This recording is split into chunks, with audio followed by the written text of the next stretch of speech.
വിശദമായ വാർത്തകളിലേക്ക്. ഋഷി കെ ശുക്ല പുതിയ CBI ഡയറക്ടർ. തീരുമാനം പ്രധാനമന്ത്രി അധ്യക്ഷനായ സമിതിയുടേത്. മധ്യപ്രദേശ് മുൻ DGPയാണ് ഋഷി കെ ശുക്ല.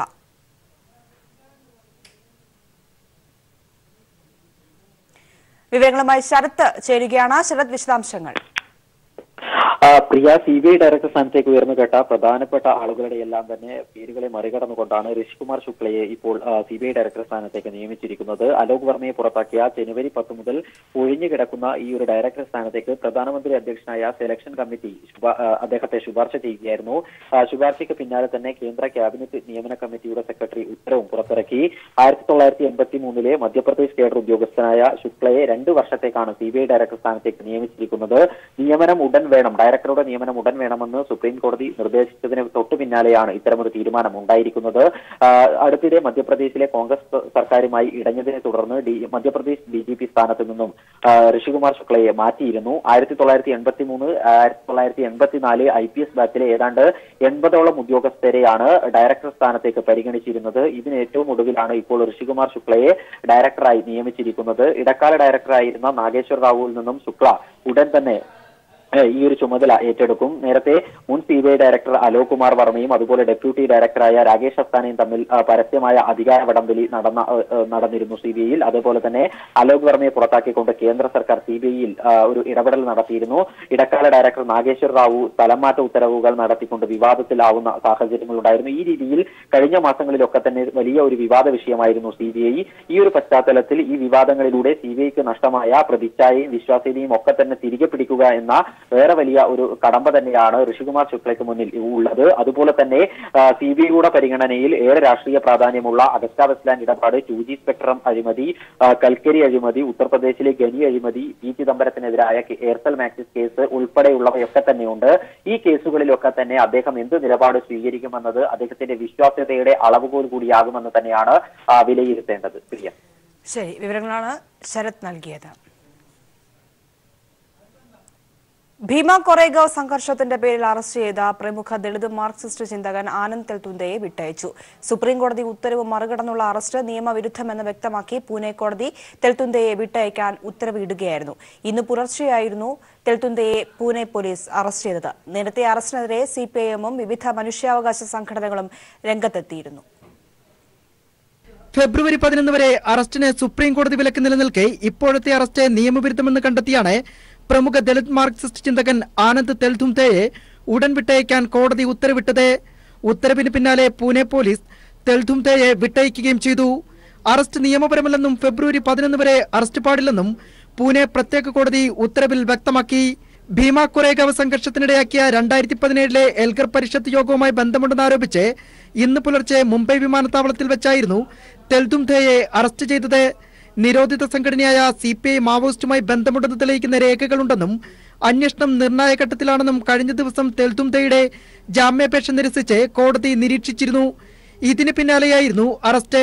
അറസ്റ്റിനെതിരെ CPIM-ഉം വിവിധ മനുഷ്യാവകാശ സംഘടനകളും രംഗത്തെത്തിയിരുന്നു. This sort of an arrest is a very big authoritarian assault on human rights and activists who speak out against the policies of this government. ചില മാധ്യമങ്ങൾ കെട്ടിച്ചമച്ച വ്യാജ വാർത്തകളുടെ അടിസ്ഥാനത്തിലാണ് മാവോയിസ്റ്റ് ബന്ധമെന്ന ആരോപണം ഉയർത്തുന്നതെന്ന് തെൽതുംദയുടെ അഭിഭാഷകൻ കോടതിയിൽ വ്യക്തമാക്കി. തിരിച്ചടി നേരിട്ടെങ്കിലും ഫെബ്രുവരി 11 ശേഷം തെൽതുംദയെ വീണ്ടും അറസ്റ്റ് ചെയ്യാൻ തന്നെയാകും പോലീസ് നീക്കം. News desk.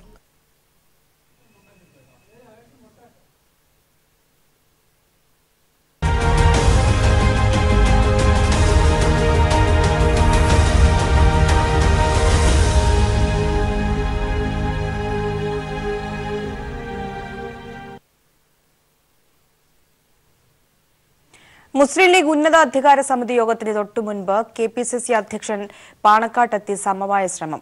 3ാം സീറ്റ് വേണമെന്ന നിലപാടിൽ ലീഗ് ഉറച്ചു നിൽക്കുന്ന സാഹചര്യത്തിലാണ് കൂടിക്കാഴ്ച. അതേസമയം വിട്ടുവീഴ്ച ആവശ്യമില്ലെന്ന നിലപാടിലാണ് ലീഗ് നേതാക്കൾ. ഉന്നതാധികാര സമിതി യോഗം ചേരുന്നതിന് തൊട്ടുമുമ്പായാണ് KPCC അധ്യക്ഷൻ പാണക്കാടെത്തി ഹൈദരലി തങ്ങളുമായി കൂടിക്കാഴ്ച നടത്തിയത്. 3ാം സീറ്റെന്ന കടുംപിടുത്തത്തിൽ വിട്ടുവീഴ്ച ആവശ്യപ്പെട്ടായിരുന്നു സന്ദർശനം. ഇക്കാര്യങ്ങൾ ഉന്നതാധികാര സമിതി യോഗത്തിന് ശേഷം ഉഭയകക്ഷി ചർച്ചയിൽ സംസാരിക്കാമെന്നായിരുന്നു ഹൈദരലി തങ്ങളുടെ നിലപാട്. ജനമഹായാത്രയ്ക്ക് പിന്തുണ തേടിയാണ് പാണക്കാട്ടെത്തിയതെന്നായിരുന്നു മുല്ലപ്പള്ളിയുടെ വിശദീകരണം. ഞാൻ പറഞ്ഞല്ലേ, മുസ്ലിം ലീഗും ഞങ്ങളുടെ തമ്മിലുള്ള ബന്ധത്തെക്കുറിച്ച് നിങ്ങൾ എന്താ മനസ്സിലാക്കുന്നത്? 50 വർഷക്കാലത്തെ ബന്ധമാണുള്ളത്. മാത്രമല്ല, ആ ബന്ധം ഇന്നുവരെ ഒലിയാതെ കൊണ്ടുപോയിട്ടുണ്ട്. ഒരിക്കൽ പോലും മുസ്ലിം ലീഗ് കോൺഗ്രസ് തമ്മിൽ എന്തെങ്കിലും ഒരു പ്രശ്നത്തിന്റെ പേരിൽ ആ ബന്ധം ഒലിഞ്ഞു പോയിട്ടില്ല, ഒലിയേയില്ല. അത് സുദൃഢമായിട്ട് മുന്നോട്ട് പോവുകയുള്ളൂ. ലീഗ് അങ്ങനെ ഒരു ആവശ്യം ഇപ്പോൾ വെച്ചില്ല. ഒന്നാമത് ചർച്ചകൾ പോലും ആയിട്ടില്ലല്ലോ. ലീഗിന്റെ കമ്മിറ്റികൾ പോലും അതിനെക്കുറിച്ച് ചർച്ചകൾ നടത്തിയിട്ടില്ല. പിന്നെ നമ്മൾ എന്തിനാ ഈ കാര്യങ്ങളെ കുറിച്ച്? UDFന് തികഞ്ഞ ആത്മവിശ്വാസമാണുള്ളത്. ഈ തെരഞ്ഞെടുപ്പ് കേരളത്തെ ചരിത്രത്തിൽ ഇന്നലെ വരെ നടന്ന തെരഞ്ഞെടുപ്പുമായിട്ട് താരതമ്യപ്പെടുത്തുമ്പോൾ ഐക്യ ജനാധിപത്യ കക്ഷിയുടെ ചരിത്രത്തിലെ ഒരു നാഴികക്കല്ലായിരിക്കും ഈ തെരഞ്ഞെടുപ്പ്. ഒരു സംശയം വേണ്ട. 3ാം സീറ്റെന്ന ആവശ്യത്തിൽ നിന്ന് പിന്നോട്ടു പോവേണ്ടെന്ന തീരുമാനത്തിലാണ് ലീഗ് യോഗം അവസാനിച്ചത്. 10-ന് ചേരുന്ന UDF യോഗത്തിൽ നിലപാട് വ്യക്തമാക്കുമെന്ന് KPA മജീദ് പ്രതികരിച്ചു. എല്ലാ കാര്യങ്ങളും ചർച്ച ചെയ്തു. UDF സ്മൂത്തായി പോകേണ്ട കാര്യങ്ങളാണ് ചർച്ച ചെയ്യപ്പെടുന്നത്. അതുകൊണ്ട് ആ രീതിയിൽ കാര്യങ്ങളൊക്കെ 10-ാം തീയതിയുടെ ഉപകക്ഷി ചർച്ചയിൽ എല്ലാ കാര്യങ്ങളും ചർച്ച ചെയ്ത് തീരുമാനം ഉണ്ടാവും. ആ സമയത്ത് നിങ്ങൾ അറിയും. 3ാം സീറ്റുകളല്ല, എല്ലാ കാര്യങ്ങളും ഡിസ്കസ് ചെയ്യും. MP-മാരായ PV Abdul Wahab, PK Kunhalikutty, ET Muhammad Basheer, MK Muneer, KPA Majeed തുടങ്ങിയവർ യോഗത്തിൽ പങ്കെടുത്തു. കുഞ്ഞാലിക്കുട്ടിയും KPA മജീദും ഒഴികെയുള്ളവരെല്ലാം 3ാം സീറ്റെന്ന ആവശ്യത്തിൽ ഉറച്ചു നിൽക്കുകയായിരുന്നു. News bureau, Malappuram. തെരഞ്ഞെടുപ്പിനെ നേരിടാൻ CPIM സജ്ജമെന്ന് കോടിയേരി ബാലകൃഷ്ണൻ. തെരഞ്ഞെടുപ്പ് പ്രചരണങ്ങൾ മാർച്ച് 2-ന് ആരംഭിക്കും. സംസ്ഥാനം ഇടതുപക്ഷത്തിന് അനുകൂലം. നടപ്പാക്കാനുള്ളതല്ല വാഗ്ദാനങ്ങളെന്ന് തെളിയിക്കുന്നതാണ് കേന്ദ്ര ബജറ്റ്. അതേസമയം വർഗീയ ധ്രുവീകരണം ഉണ്ടാക്കാനുള്ള RSS ശ്രമം കേരളത്തിൽ നടന്നില്ല എന്നും ശബരിമല വിഷയത്തിന് ശേഷം മതനിരപേക്ഷകർ ഇടതുപക്ഷത്തോട് അടുത്തു എന്നും കോടിയേരി വ്യക്തമാക്കി. വർഗീയ ധ്രുവീകരണം ഉണ്ടാക്കാനുള്ള RSSന്റെ അജണ്ട ഈ കേരളത്തിൽ നടന്നിട്ടില്ല. വർഗീയ ധ്രുവീകരണം ഉണ്ടായി എന്നുള്ള താങ്കളുടെ വിലയിരുത്തൽ തന്നെ തെറ്റായൊരു വിലയിരുത്തലാണ്. അത്തരത്തിലൊരു വർഗീയ ധ്രുവീകരണം ഉണ്ടാക്കാൻ RSS ശ്രമിച്ചിട്ടുണ്ട്. ആ ധ്രുവീകരണം ഉണ്ടാക്കാനുള്ള ശ്രമം കേരളത്തിലെ ജനങ്ങൾ പരാജയപ്പെടുത്തിയിരിക്കുകയാണ്. മതനിരപേക്ഷ സമൂഹം എന്നുള്ളത് താർക്കാൻ അവർക്ക് ഇപ്പോഴും സാധിച്ചിട്ടില്ല. ശബരിമലയ്ക്ക് ശേഷമുള്ള സാഹചര്യം പരിശോധിച്ചാൽ ഇടതുപക്ഷത്തിന് നേരത്തെ അനുകൂലമായിട്ട് നിലപാട് സ്വീകരിക്കാത്ത പലരും ഇടതുപക്ഷത്തിന്റെ ചേരിയിലേക്ക് മാറിയിട്ടുണ്ട് എന്നതാണ് ഇപ്പൊ കേരളത്തിൽ വന്നിട്ടുള്ള മാറ്റം. 3ാം സീറ്റ് എന്ന ലീഗ് ആവശ്യത്തെ തള്ളി K മുരളീധരൻ. സീറ്റ് ചോദിക്കുന്നതിൽ തെറ്റില്ല. ലീഗിന് നേരത്തെയും അധിക സീറ്റ് നൽകിയിട്ടുണ്ട്. എന്നാൽ ഇപ്പോൾ സാഹചര്യം വേറെയാണ്. ഏറ്റവും വലിയ ഒറ്റക്കക്ഷിയെയാണ് സർക്കാർ ഉണ്ടാക്കാൻ ക്ഷണിക്കുക. അതുകൊണ്ട് കോൺഗ്രസിന് 1ാമത്തെ കക്ഷി ആകേണ്ടതുണ്ടെന്നും മുരളീധരൻ കോഴിക്കോട് പറഞ്ഞു. കൂടുതൽ ചോദിക്കുന്നതിൽ തെറ്റില്ല. മുമ്പ് കോൺഗ്രസ് കൊടുത്തിട്ടുമുണ്ട്. പക്ഷെ ഇപ്പോൾ വന്നൊരു സാഹചര്യം എന്ന് പറയുന്നത് ഏറ്റവും വലിയ കക്ഷിനെയാണ് സ്വാഭാവികമായിട്ടും ഇലക്ഷൻ കഴിഞ്ഞാൽ രാഷ്ട്രപതി ഗവൺമെൻറ് ഉണ്ടാക്കാൻ ക്ഷണിക്കുക. അപ്പോൾ അങ്ങനെയൊക്കെയുള്ള സാഹചര്യത്തിലാണ് കോൺഗ്രസ് 1ാമത്തെ കക്ഷിയായിട്ട് വന്നാൽ മാത്രമേ ഏറ്റവും വലിയ കക്ഷി എന്ന നിലയ്ക്ക് ഒരു ഗവൺമെൻറ് ഉണ്ടാക്കാൻ ക്ഷണിക്കുള്ളൂ. കോൺഗ്രസ്സിന് കൂടുതൽ സീറ്റുകൾ ലഭ്യമാക്കാൻ ഏറ്റവും സഹായിക്കുന്നൊരു സംസ്ഥാനം കേരളമാണ്. അതുകൊണ്ടാണ് ഞങ്ങളുടെ ഒരു പ്രയാസം എന്ന് പറയുന്നത്. പക്ഷെ അതൊക്കെ പരസ്പര ചർച്ചയിലൂടെ ഞങ്ങൾ പരിഹരിക്കും. ലോക്സഭാ തെരഞ്ഞെടുപ്പ് സ്ഥാനാർത്ഥി പട്ടികയിൽ യുവാക്കൾക്ക് പ്രാധാന്യം നൽകണമെന്ന് യൂത്ത് കോൺഗ്രസ്. പകുതി സീറ്റുകൾ യുവാക്കൾക്ക് നൽകണമെന്ന് യൂത്ത് കോൺഗ്രസ് പ്രസിഡന്റ് ഡീൻ കുര്യാക്കോസ് ആവശ്യപ്പെട്ടു. നിയമസഭയിൽ മത്സരിക്കുന്നവർ ലോക്സഭയിൽ മത്സരിക്കുന്നത് ഒഴിവാക്കണം. കെട്ടിയിറക്കുന്ന സ്ഥാനാർത്ഥികളെ യൂത്ത് കോൺഗ്രസ് അംഗീകരിക്കില്ല. ഒത്തുതീർപ്പ് സ്ഥാനാർത്ഥികളെയും ഒഴിവാക്കണം. സ്ഥാനാർത്ഥി നിർണയത്തിൽ ദേശീയ നേതൃത്വത്തിന്റെ മാനദണ്ഡം പാലിക്കണമെന്നും ഡീൻ കുര്യാക്കോസ് കൊച്ചിയിൽ പറഞ്ഞു. മാന്യമായ ഒരു പരിഗണന യൂത്ത് കോൺഗ്രസ് പ്രതീക്ഷിക്കുന്നുണ്ട്. കേരളത്തിലെ ചെറുപ്പക്കാർ പ്രതീക്ഷിക്കുന്നുണ്ട്. ആ ഒരു തലത്തിലേക്ക് നേതൃത്വത്തിൻ്റെ തീരുമാനമുണ്ടാകണം. പരസ്പരം വീതം വെച്ച് ഒത്തുതീർപ്പിൻ്റെ അടിസ്ഥാനത്തിൽ വിജയസാധ്യതയില്ലാത്ത സ്ഥാനാർത്ഥികളെ അവതരിപ്പിക്കുന്ന ഒരു കോംപ്രമൈസിൻ്റെ തലത്തിൽ നിന്നുകൊണ്ട് പലപ്പോഴും ഒത്തുതീർപ്പ് സ്ഥാനാർത്ഥികളായി രംഗപ്രവേശം ചെയ്യുന്നത് ഒഴിവാക്കിക്കൊണ്ട് യുവാക്കൾക്ക് അർഹമായ പരിഗണന നൽകണം ഞങ്ങൾ ശക്തമായി ആവശ്യപ്പെടുന്നു. ഒഴിവ് വരുന്ന സീറ്റുകളിൽ പകുതിയോളം സീറ്റുകൾ 5 സീറ്റുകളെങ്കിലും ചെറുപ്പക്കാർക്കും പുതുമുഖങ്ങൾക്കുമായി നൽകണം എന്നുള്ളതാണ് ഞങ്ങൾ പ്രധാനമായും ആവശ്യപ്പെടുന്നത്. വയനാട്ടിലെ 3 അതിർത്തിയോട് ചേർന്ന കോഴിക്കോട്, മലപ്പുറം ജില്ലകളിലെ 4 നിയമസഭാ മണ്ഡലങ്ങളും ഉൾക്കൊള്ളുന്നതാണ് വയനാട് ലോക്സഭാ മണ്ഡലം. മണ്ഡല രൂപീകരണത്തിന് ശേഷം 2 തവണയും UDF-നാണ് വിജയം. 2014-ൽ UDF ഭൂരിപക്ഷം കുത്തനെ ഇടിഞ്ഞു. കഴിഞ്ഞ നിയമസഭാ തെരഞ്ഞെടുപ്പിൽ ലോക്സഭാ മണ്ഡലത്തിന് കീഴിലെ 3 മണ്ഡലത്തിൽ മാത്രമാണ് UDF-ന് വിജയിക്കാൻ സാധിച്ചത്. മാറിയ രാഷ്ട്രീയ സാഹചര്യങ്ങൾ LDF-ന് വിജയപ്രതീക്ഷ നൽകുന്ന മണ്ഡലങ്ങളിലൊന്നായി വയനാടിനെ മാറ്റിയിട്ടുണ്ട്. 2009-ൽ നടന്ന ലോക്സഭാ തെരഞ്ഞെടുപ്പിൽ UDF-നെ ഏറ്റവും കൂടുതൽ ഭൂരിപക്ഷത്തിന് വിജയിപ്പിച്ച മണ്ഡലമാണ് വയനാട്. UDF സ്ഥാനാർത്ഥി MA ഷനവാസ് 1,53,439 വോട്ടിന്റെ വൻ ഭൂരിപക്ഷം നേടി വിജയിച്ചു. എന്നാൽ 2014-ലാവട്ടെ 20,870 വോട്ടിന്റെ ഭൂരിപക്ഷം മാത്രമാണ് നേടാനായത്. CPI-യിലെ സത്യൻ മൊഗേരിയായിരുന്നു എതിർ സ്ഥാനാർത്ഥി. കഴിഞ്ഞ നിയമസഭാ തെരഞ്ഞെടുപ്പിൽ ആകെയുള്ള 7 നിയമസഭാ മണ്ഡലങ്ങളിൽ 4-ലും LDF-നായിരുന്നു വിജയം. വീരേന്ദ്രകുമാർ ഇടതുപാളയത്തിലേക്ക് തിരിച്ചെത്തിയതും LDF-ന് പ്രതീക്ഷ നൽകുന്നു. ഇത്തരത്തിൽ രാഷ്ട്രീയ സാഹചര്യം ആകെ മാറി. വയനാട് LDF-ന് പിടിച്ചെടുക്കാനാവുന്ന മണ്ഡലങ്ങളിൽ ഒന്നാണെന്ന നിലയിലേക്കെത്തി കാര്യങ്ങൾ. ഷാനവാസ് ഫസ്റ്റ് സമയത്ത് മത്സരിച്ച ഭൂരിപക്ഷം പിന്നീട് വളരെ കുറവായിട്ടുണ്ട്. നിയമസഭാ തെരഞ്ഞെടുപ്പിൽ LDF-ന് മുന്നേറാൻ സാധിച്ചിട്ടുണ്ട്. തിരിച്ചുപിടിക്കാൻ കഴിവുണ്ട് LDF-ന് ഇപ്പോൾ ഈ സാഹചര്യത്തിൽ എന്നാണ് ഇപ്പോൾ മൊത്തത്തിൽ തോന്നുന്നൊരു അഭിപ്രായം. നിലവിലെ സാഹചര്യത്തിൽ മണ്ഡലത്തിൽ CPI സ്ഥാനാർത്ഥി തന്നെ LDF-ൽ നിന്ന് മത്സരിക്കാനാണ് സാധ്യത. വിജയസാധ്യത പ്രതീക്ഷിച്ച് UDF-ലെ പല നേതാക്കളും വയനാട് സീറ്റിൽ കണ്ണുവച്ചിട്ടുണ്ട്. നിലവിൽ T Siddique, VV Prakash, MM Hasan, Shanimol Usman എന്നിവരുടെ പേരുകളാണ് ഉയർന്നു കേൾക്കുന്നത്. എന്നാൽ ആ വിശ്വാസത്തിൽ വാസ്തവമില്ലെന്നാണ് കാര്യങ്ങളും കണക്കുകളും സൂചിപ്പിക്കുന്നത്. കഴിഞ്ഞ ലോക്സഭാ തെരഞ്ഞെടുപ്പിൽ MA ഷാനവാസിന്റെ ഭൂരിപക്ഷം കുറഞ്ഞതും നിയമസഭാ തെരഞ്ഞെടുപ്പിലെ LDF മുന്നേറ്റവുമെല്ലാം ചിത്രം വ്യത്യസ്തമാക്കുന്നു.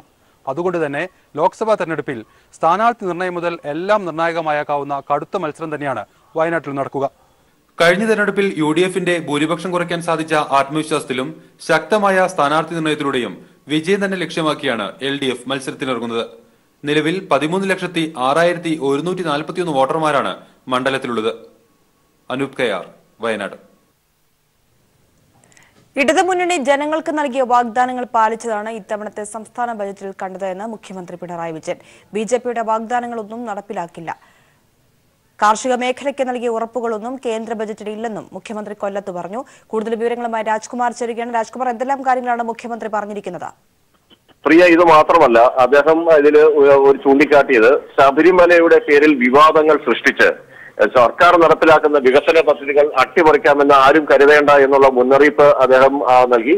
ഒപ്പം തന്നെ ഒരു സർക്കാർ ഓഫീസിൽ വരുന്ന ഒരു സാധാരണ ജനങ്ങൾ അവരുടെ ആ ഫയലുകളിലുള്ളത് അവരുടെ പ്രശ്നങ്ങളാണ്. അത് പരിഹരിക്കാതെ അവരോട് മുഖം തിരിക്കുന്ന നടപടികളോട് ഒരിക്കലും യോജിക്കാൻ കഴിയില്ല. സർക്കാർ ഓഫീസുകളിൽ വരുന്നവരെ കൂടുതൽ നടത്തിക്കാതെ അത് എത്രയും പെട്ടെന്ന് അവരുടെ പ്രശ്നങ്ങൾക്ക് പരിഹാരം കാണണമെന്ന് മുഖ്യമന്ത്രി നിർദ്ദേശിച്ചു. ഈ സർക്കാർ ഇതിൽ പറഞ്ഞിരിക്കുന്ന ഓരോരോ കാര്യങ്ങളും പറഞ്ഞിട്ടുള്ള കാര്യങ്ങൾ എണ്ണി നടപ്പിലാക്കിക്കൊണ്ടിരിക്കുകയാണ്. എത്രയും വേഗം മുഴുവനും ആൾക്കാർക്ക് വീടും സ്ഥലവും മുഴുവനും നൽകുന്ന പദ്ധതിയാണ് സർക്കാരിന്റെ മുന്നിലുള്ളത്. അത് യാതൊരു തടസ്സവുമില്ലാതെ നടപ്പിലാക്കുന്നതിനാണ് സർക്കാർ ശ്രമം. വെറുതെ ഒരു പറച്ചിൽ കൊണ്ട് മാത്രമല്ല സർക്കാർ ഉദ്ദേശിക്കുന്നത്. പ്രഖ്യാപനങ്ങൾ ഒതുങ്ങുന്നതല്ല സർക്കാർ പറയുന്നതെല്ലാം, അത് നടപ്പിലാക്കുക എന്നുള്ളതാണ് സർക്കാർ ലക്ഷ്യമെന്നും മുഖ്യമന്ത്രി കൂട്ടിച്ചേർത്തു. ശരി, വിവരങ്ങളാണ് രാജ്കുമാർ നൽകിയത്. കേന്ദ്ര ബജറ്റിലെ കർഷകർക്കായുള്ള പദ്ധതികൾ പൊള്ളത്തരമെന്നത് സീതാറാം യെച്ചൂരി. യാത്രക്കാരന്റെ പോക്കറ്റ് അടിക്കുകയും പിന്നീട് അതേ യാത്രക്കാരന്റെ ടിക്കറ്റ് എടുക്കുകയും ചെയ്യുന്ന കള്ളന്റെ തന്ത്രമാണ് കർഷകർക്ക് 6,000 രൂപ നൽകുമെന്ന പ്രഖ്യാപനമെന്നും യെച്ചൂരി പറഞ്ഞു. इन 4.5 सालों में 3.5 लाख करोड़ रुपए 3.5 लाख करोड़ रुपए जो कर्जा लिए हैं बड़े बड़े पूंजीपति बैंकों से और भाग गए देश छोड़ के, उन लोगों की कर्जा की माफी कर दी 3.5 लाख करोड़ रुपए. एक महानुभाव उसी बस के अंदर जो यात्रा कर रहा था वो कहता कंडक्टर को, ले भाई उसके पैसे टिकट के मैं ही दूंगा, बस को आप आगे चलाइए. तो कहानी इस बात पे खत्म होती, कौन है ये महानुभाव इस कलयुग में जो किसी और के टिकट खरीदने के लिए अपने जेब से पैसे दे रहा? कौन है ये? वही पॉकेट मार जो पहले 10,000 रुपए मार लिया था, अब जो है आखिरी मिनट में आकर कहता है लो जी 5 रुपए टिकट के लिए. ये है प्रधानमंत्री मोदी जी हमारे, और ये है कि पूरे 5 साल लूटा हम सबको, देश को. अब चुनाव जब नजदीक आ रहे हैं वो पॉकेट मार के जैसा कहता है कि भाई उसका टिकट मैं खरीद लूंगा. സംസ്ഥാന ബജറ്റ് സ്വാഗതാർഹമെന്ന് സംസ്ഥാന ചെറുകിട വ്യവസായ അസോസിയേഷൻ. ചെറുകിട വ്യവസായത്തെ നല്ല നിലയിൽ പരിഗണിക്കുന്നതാണ് ബജറ്റ് പ്രഖ്യാപനങ്ങൾ. ഇവ സമയബന്ധിതമായി നടപ്പാക്കാൻ ശ്രമമുണ്ടാകണമെന്ന് കേരള ചെറുകിട വ്യവസായ അസോസിയേഷൻ സംസ്ഥാന പ്രസിഡന്റും ഹാപ്പി ഗ്രൂപ്പ് ഓഫ് കമ്പനി എംഡിയുമായ എം ഖാലിദ് കോഴിക്കോട് പറഞ്ഞു. ധനകാര്യ വകുപ്പ് മന്ത്രി അവതരിപ്പിച്ചിരിക്കുന്ന ബഡ്ജറ്റ് കേരള സംസ്ഥാനത്ത് ചെറുകിട വ്യവസായങ്ങൾക്ക് വൻ വളർച്ചയ്ക്ക് സാധ്യതയുണ്ട് എന്നാണ് കേരള സംസ്ഥാന ചെറുകിട വ്യവസായ അസോസിയേഷൻ വിലയിരുത്തുന്നത്. 1550 കോടി മുതൽ മുടക്കുള്ള 16,000 MSME യൂണിറ്റുകൾ തുടങ്ങുമെന്നും അതുകൊണ്ട് തന്നെ 55,000 തൊഴിൽ മേഖല 55,000 തൊഴിലാളികൾക്ക് തൊഴിൽ കൊടുക്കുന്ന രീതിയിലുള്ള ഒരു തൊഴിൽ മേഖലയ്ക്ക് വളർച്ചയുണ്ടാവുമെന്ന് പ്രഖ്യാപിച്ചിട്ടുണ്ട്. അതേപോലെ തന്നെ ചെറുകിട വ്യവസായത്തിന് പ്രത്യേകമായി 163 കോടി രൂപ ബഡ്ജറ്റിൽ വകയിരുത്തിയിട്ടുണ്ട്. അത് പ്രധാനമായും ചെറുകിട വ്യവസായങ്ങളുള്ള പാർക്കുകളുടെ അടിസ്ഥാന വികസനത്തിന് വേണ്ടിയാണ് ആ പണം വകയിരുത്തിയിരിക്കുന്നതെന്ന് പ്രത്യേകം പറഞ്ഞിട്ടുണ്ട്. 6700 ഏക്കർ സ്ഥലം വ്യവസായ പാർക്കുകൾക്ക് വേണ്ടി എടുക്കുമെന്ന് ബഡ്ജറ്റിൽ പറഞ്ഞിരിക്കുന്നത്. അതിനുവേണ്ടി ഫണ്ട് 15,600 കോടി രൂപ കിഫ്ബിയിൽ നിന്നും നൽകുമെന്നാണ് പറഞ്ഞിരിക്കുന്നത്. എൻഡോസൾഫാൻ സമരക്കാരുടെ ആവശ്യങ്ങൾ പരിഹരിക്കാമെന്ന് അറിയിച്ചതാണെന്ന് മന്ത്രി കെ ശൈലജ ടീച്ചർ. എന്തിനാണ് ഇപ്പോൾ സമരം ചെയ്യുന്നതെന്ന് അറിയില്ലെന്നും കുട്ടികളെ പ്രദർശിപ്പിച്ചുള്ള സമരരീതി ശരിയല്ലെന്നും മന്ത്രി പറഞ്ഞു. ഉന്നയിക്കുന്ന നമ്പർ അത്രയും ആളുകൾ ഉൾക്കൊള്ളിക്കണമെന്ന് പറഞ്ഞപ്പോൾ ആ മുഴുവൻ നമ്പറും പരിശോധിച്ചിട്ട് അതിൽ അർഹരുണ്ടെങ്കിൽ ഉറപ്പായിട്ടും ഉൾപ്പെടുത്തുന്നതാണ്. ഈ മാനദണ്ഡം അനുസരിച്ച് പരിശോധിച്ചിട്ടെന്ന് പറഞ്ഞതാണ്. എല്ലാം അംഗീകരിച്ചതാണ് പറഞ്ഞു. വീണ്ടും തുടരുന്നു എന്നുള്ളത് അതുമല്ല, കുട്ടികളെല്ലാം ഇങ്ങനെ പ്രദർശിപ്പിച്ചുകൊണ്ട് അവർ ഇരിക്കുകയാണ്. ഞാൻ പിന്നെ എന്താ പറയേണ്ടത് അതിന്?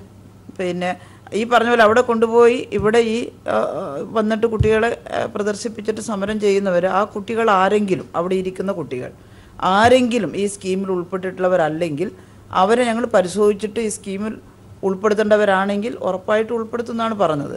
അങ്ങനെ ഒന്നിനും തയ്യാറാവുന്നില്ല. അവർ കുറേ കുട്ടികളെ ഇവിടെ കൂട്ടിക്കൊണ്ട് വന്നിട്ട് ഇവിടെ ഇരിക്കുന്നു, സമരം ചെയ്യുന്നു. എന്താ അതിൻ്റെ പിന്നിലെ താല്പര്യം എന്ന് എനിക്കത്ര ആലോചിച്ചിട്ട് മനസ്സിലാവുന്നില്ല. മെഗാസ്റ്റാർ മമ്മൂട്ടിയുടെ പുതിയ ചിത്രമായ പേരൻപിന് വ്യത്യസ്തമായ വരവേൽപ്പ് നൽകി മമ്മൂട്ടി ഫാൻസ് ആലപ്പുഴ. ബുദ്ധിവൈകല്യം സംഭവിച്ച വികലാംഗയായ കുട്ടിയുടെ കഥ പറയുന്ന വ്യത്യസ്തമായ ചിത്രത്തിൽ സമാനമായ കുട്ടികളെ ആദ്യ ഷോയ്ക്ക് സൗജന്യമായി എത്തിച്ചുകൊണ്ടാണ് ആലപ്പുഴ ഫാൻസ് മാതൃക കാട്ടിയത്. ശാരീരിക വൈകല്യങ്ങളുള്ള കുരുന്നുകൾ സമൂഹത്തിൽ അനുഭവിക്കുന്ന ബുദ്ധിമുട്ടുകളും അത് പരിഹരിക്കാൻ രക്ഷിതാക്കൾ കാട്ടുന്ന വിഷമതകളും നിറഞ്ഞതാണ് മമ്മൂട്ടിയുടെ പുതിയ ചിത്രമായ പേരൻപ്. അതുകൊണ്ട് തന്നെ ഈ ചിത്രം ആദ്യം കാണേണ്ടത് ഇത്തരം ബുദ്ധിമുട്ടുകൾ അനുഭവിക്കുന്ന കുരുന്നുകൾ തന്നെയാണെന്ന മമ്മൂട്ടി ഫാൻസിന്റെ തിരിച്ചറിവാണ് സാധാരണ ഫാൻസുകാർ കാട്ടുന്ന പാലഭിഷേകവും മറ്റും മാറ്റിവെച്ചുകൊണ്ട് ഇത്തരം കുരുന്നുകളെ ചിത്രം കാട്ടാൻ അവസരം നൽകിയത്. തങ്ങളുടെ കഥ പറയുന്ന ചിത്രം കണ്ട് പുറത്തിറങ്ങിയ കുട്ടികളും ഒപ്പം അമ്മയെപ്പോലെ കൂടെ നിന്ന് സ്നേഹം തരുന്ന സിസ്റ്റർ ലിൻഡയും ചിത്രം ആദ്യ ദിനം കാണാൻ പറ്റിയതിന്റെ സന്തോഷം മറച്ചുവെക്കുന്നില്ല. നമുക്ക് ഞങ്ങളുടെ വീട്ടിൽ, ഞങ്ങളുടെ സ്കൂളിൽ, സാന്ത്വന സ്കൂളിൽ, ആലപ്പുഴ സാന്ത്വന സ്കൂളിൽ വരണമെന്ന് ഒത്തിരി ആഗ്രഹം. കാരണം എൻ്റെ ഹൃദയത്തിലുള്ളൊരു സ്വപ്നമാണ് എൻ്റെ മക്കളെ കുറിച്ച്. അത് ഒരു ഫിലിമിലൂടെ നമുക്ക് അവതരിപ്പിച്ച ഒത്തിരി നന്ദി മമ്മൂക്കയ്ക്ക്, ഹൃദയം നിറഞ്ഞ നന്ദി. ആദ്യ ഷോയ്ക്ക് തന്നെ ഫാൻസുകാരും റൈബാൻ സിനി ഹൗസും ചേർന്നാണ് കുരുന്നുകളെ തിയേറ്ററിൽ എത്തിച്ചത്. നടക്കാൻ ബുദ്ധിമുട്ടുള്ളവരെ തിയേറ്റർ ജീവനക്കാർ തന്നെ എടുത്തുകൊണ്ടാണ് തിയേറ്ററിനുള്ളിൽ കൊണ്ടുവന്നത്. ഫാൻസുകാരുടെ വാദ്യമേളങ്ങൾക്ക് ചുവട് വെച്ചുകൊണ്ടാണ് തങ്ങളോട് കാട്ടിയ സ്നേഹത്തിന് ദൈവത്തിന്റെ സ്വന്തം മക്കൾ നന്ദി അറിയിച്ചത്. Shajahan, news bureau, Alappuzha. Indian വസ്ത്രവിപണിയിലെ മുൻനിര ബ്രാൻഡായ നോർത്ത് റിപ്പബ്ലിക് പുതിയൊരു ബ്രാൻഡ് കൂടി കേരള വിപണിക്ക് പരിചയപ്പെടുത്തുന്നു. ഫ്രെറ്റിനി എന്ന ബ്രാൻഡിൽ കമ്പനിയുടെ പ്രീമിയം പ്രോഡക്റ്റായാണ് പുതിയ ബ്രാൻഡ് വിപണിക്ക് പരിചയപ്പെടുത്തുന്നത്. അന്താരാഷ്ട്ര നിലവാരമുള്ള ഇറ്റാലിയൻ ഗീസയാൻ ഫാബ്രിക് ഫ്രെറ്റിനിയുടെ ബ്രാൻഡിലും ഉപയോഗിച്ചിരിക്കുന്നത്. നോർത്ത് റിപ്പബ്ലിക്കിന്റെ അംബാസിഡറായ നടൻ ടൊവിനോ തോമസ് ആണ് ഫ്രെറ്റിനിയുടെയും ബ്രാൻഡ് അംബാസിഡർ.